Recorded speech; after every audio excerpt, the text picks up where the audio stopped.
Elise, I got to tell you something. My mom, she just hates tattoos. This 90-year-old woman, and I don't know what to do with that. Like, it's a big workplace issue, right? Like, so when I met you at the Goldman Sachs conference, I was like, wow, enlighten me. How do I teach my mom to lighten up? This is a problem I've dealt with everybody I know, and I have a solution. Once I make this film and people have this film in front of them, I promise their perspective about tattoos will change. And my film is about people who change their own bodies because of a scar that they have or something that they have on their body that they want to look at in a different way. The whole film was inspired out of my perception of tattoos being wrong because I was Jewish and that was what I was taught. And I just believed what I was taught. We got a lot of unpacking here. Yeah. Thank you for joining. You all know I'm Wendy Wollner. This is your job now. We're talking about tattoos. So Elise, why don't you jump in and tell us who you are and why I'm so excited to talk to you today. So I'm Elise Jaffe. I am the owner and executive producer of Big Teeth Productions. We're a production company in Chicago. And I've been producing for 27 years, all different types of content. But I started my company almost 20 years ago. And in 2018, we were approached to bid on a job with a hair care brand out of London who was raising money for breast cancer research. But they designed one hair straightener. There was going to be a tattoo artist who was going to create the actual design that would be on that straightener. And a certain percentage of those sales were going directly to breast cancer research. Oh, I'm getting it now. I'm getting the vibe here. I'm getting it. Okay. So the artist happened to be in Chicago. And even though the company was in London, they were coming to Chicago to film with him. So they reached out to production companies here. And as soon as we saw this land on our desk, I was like, this is a project I want to do. I have not had anyone in my immediate family die of breast cancer, but I have had a lot of people I know either go through treatment or have passed away. So I knew that this was something really interesting and important. And as a Jewish person, I was like, oh, and tattoos. Let me I'm not stop sure. you there just to interject. For those of you listening, you know that I'm also Jewish. And just a point of clarification, it's the idea of not scarring your body is right. There's actually one verse in Leviticus 19:28, and I can't remember the exact, I should know this, but it's like, thou shalt not make markings upon thy skin and whatever in any way. We have the tattoos that the survivors, anyone that went to a death camp or a concentration camp, the numbers. So tattoos have a lot of unpacking to do. Mm-hmm. Right? We've got the religious unpacking. Yeah, Jews are not the only ones that have religious That's stigmas. Exactly right. Then we have the unconscious bias thing where we see a tattooed person, we're like, druggie. Yeah, gang member. Which is why I thought the conversation would be, if I want you to talk directly to the leader or manager at a company, organization, hospital, school, and their employee says, oh, I'm going to get my 29th tattoo, or I'm going to get my first tattoo. What should the manager say or do? I think that, first of all, everybody's decision to do to their bodies is their own, right? But the fact that tattoos are scrutinized in workplaces and that people think they're not going to get jobs because of it is awful. I would ask about it. What tattoo are you getting and why? Because there's a story behind every tattoo. That's your word, right? There's a story behind every tattoo. There's a story behind every tattoo, yeah. How would you respond to that tattoo is art? Tattoos are definitely art. There are tattoo artists that are designing them. And a lot of people will say that your body is the canvas for the artist. A lot of people are anti the idea of your body being considered a canvas. I mean, I would think that most tattoo artists actually embody the idea of being an artist. They're creating something, even if they're copying a design or something like that. There is skill and artistic ability that is involved in this, right?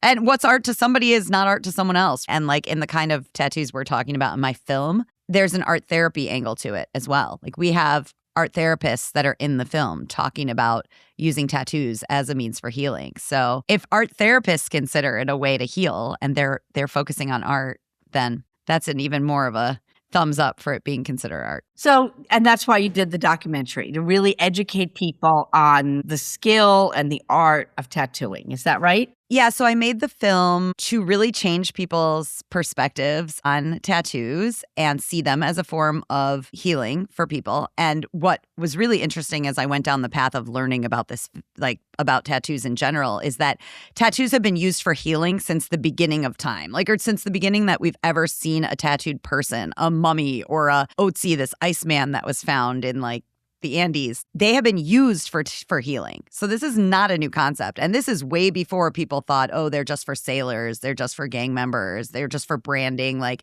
who owns me? But then they've gotten this bad reputation, and then that kind of has come back. And so the history of tattooing is very interesting. And I didn't want to make a film about that, but there's certainly part of that history that's really important for this film. I wanted to make a film for people who are physically scarred by trauma or illness and have something on their body that they look at in the mirror and they don't feel whole and they don't feel right. And they want to turn that into something that they see as beautiful. And there are tattoo artists that specialize in this kind of work, and they have that artistic ability.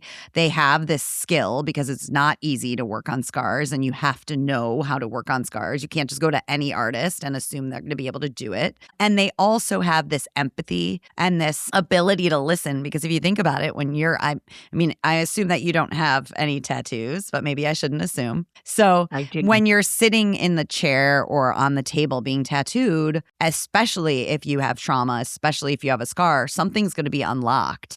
Yep. And that artist has to be prepared and be trauma-informed enough to be able to listen and know when to interject or when to be there. And not every tattoo artist has that, I think that's the answer, is that, we're doing this to heal. Like, this is a healing arts form, whether it be, the Japanese art form of kintsugi, or whether there so many healing art forms. This is one healing art form. So it sounds to me like what you're saying to the leader or the manager is, you've got an unconscious bias, you got to recognize it, and you got to talk about it. Yep. So many people have unconscious bias. Like, when I say what I'm making a film about, people will be like, or, ooh, I'm really interested. Like, there's such a divide, visceral response to it. Yeah. And like, from my family, I've been working on the film for almost 6 years, and I've seen sort of their ideas and thoughts about tattoos transform. And I got my first tattoo while working on this film, and I could tell that my mom was like, oh no. And then I just had some work done on the tattoo to kind of enhance it with one of the artists from my film. And I showed my mom in December. She's like, oh my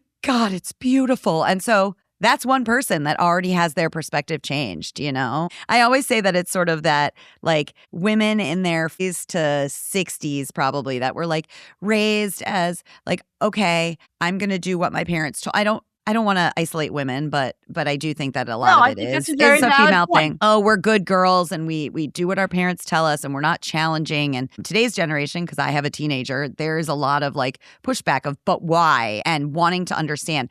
And I don't think my generation did that. It was, okay, I get it. This is what we're supposed to believe. And so it's having us sort of think about why and how. And it's interesting because as a Jew, that's what we're told to do, is question and take a phrase from the Torah and interpret it in all different ways. And yet people aren't doing that with this one phrase. So it's been a very interesting journey for me over the past 6 years. I love it. So drum roll, when can we expect it to come out? So the film is called Unscarred, and the website is unscarredfilm.com. So one of the stories in our film is about a woman named Shalik who, at the age of 16, had a flesh-eating bacteria that ended up causing her to have a mastectomy and shoulder surgery where she lost a lot of her skin, and she's been scarred since then.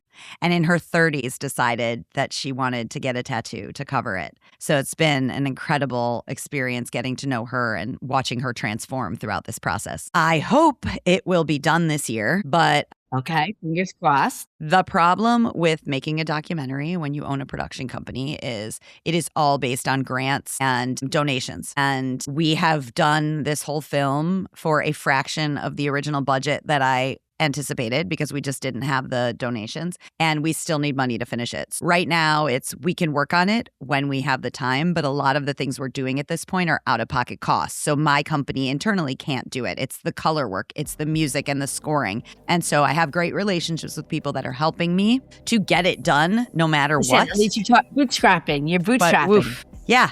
So everything is. We will go ahead and put a link if you feel like supporting Elise and you feel like supporting the work. That would be great. We'll put a link in the podcast. I think most importantly is that I think I have better talking points for my mom and my any bosses or leaders out there. So it was great meeting you, Elise, and thank you so much for joining.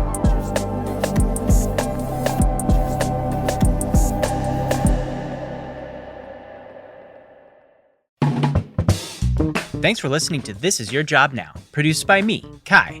If this episode made you think or made you feel, we hope it also made you realize you don't have to figure this out all alone. Leadership today is about presence, not perfection. To learn more, follow Wendy Wollner on LinkedIn, subscribe to Balancing Life's Issues on YouTube, or stream the podcast wherever you listen. Because if you're leading people, this is your job now.